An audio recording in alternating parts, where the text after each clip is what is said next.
এক লগে দিয়ে কতবার একই অটোতে গেলাম আইলাম এই কাম মানে নিয়ে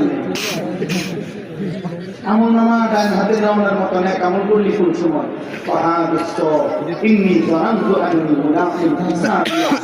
আমি কলিজা দিয়া বিশ্বাস করতাম এই আখিরাত হবে, আসরের মাঠ হবে। ফলে আমি ব্যবসাও করেছি, বাজারও করেছি, সংসারও করেছি, 5 ওয়াক্ত নামাজ জামাতও করেছি, আমি উপার্জন করেছি। আবার খেয়াল রাখছি একটা টাকা যেন হারাম না হয়, সুদের না হয়, মিথ্যা না হয়, ধোঁকা না হয়, প্রতারণা না হয়। আপনাদের বিশ্বাস হয় ইমানদার হালাল উপার্জনকারী ব্যবসায়ী বাংলাদেশে নাই? বলেন না কেন নাই? অবশ্যই আছে। কয়টা দেখবেন নিয়া আপনি দেখবেন কেমনে ঘরে আচ্ছা বেটা আরাম করতে দেখবেন, ভালো মানুষ দেখবেন কেমনে যে যেমন সে তো খুঁজেই পায় তেমন। আল জিনসি ইয়ামিনু ইলাল জিনস। আপনাদের কাছে এটা বললাম, আল্লাহ নবী সাল্লাল্লাহু আলাইহি ওয়াসাল্লাম উম্মত সিদ্ধান্ত নাও, সিদ্ধান্ত নাও, উত্তম মানুষের সঙ্গী বানাও। তোমার দোকান হোক, তোমার ব্যবসা হোক, তোমার স্ত্রী হোক, তোমার বন্ধু হোক, তোমার চলার পথের সঙ্গী হোক।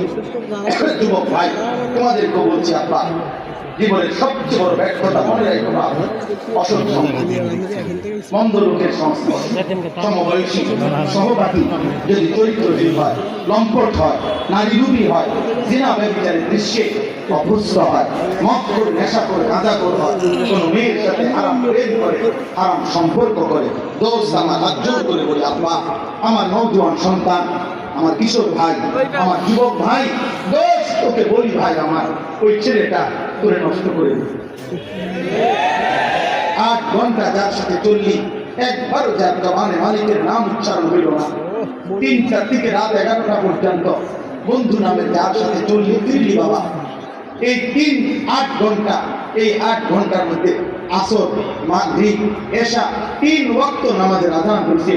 বন্ধু নামের এই শয়তান, বন্ধু নামের এই দুষ্ট একটা বারো তোকে বললো না, কিরে দুষ্ট তুইও মুসলমান আমিও মুসলমান, চল না নামাজ পড়ি। ও কিসের বলবে? ও শয়তান। ও কি? শয়তান, শয়তান। আমি বললাম যদি তাফসীর সুনির্দিষ্ট দলিল দেখতে চান, আমি দলিল দেখাবো। আমার কাছে তাফসীরের মধ্যে স্পষ্ট লেখা আছে, প্রত্যেক ওই ব্যক্তি মানুষকে যে পথভ্রষ্টতার দিকে নিয়ে যায় তাকেও রূপকার্থে শয়তান বলা যায়।